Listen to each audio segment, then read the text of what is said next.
So here's how to add image in Canva resume. But before we start, you can click on my link down in the description to try out Canva Pro.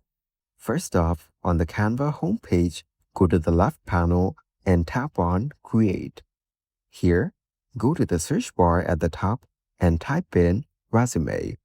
Then select a resume layout from the suggested options. Now, go to the Template section in the left panel and choose any resume template that you like. Once you've opened it, tap on the picture in the resume. Then, tap on the delete icon to remove the picture. After that, open your recent download history from the top right corner, drag and drop the picture to the resume in Canva. You have now successfully added this picture to the resume. And that's it. You can now easily add an image to your Canva resume.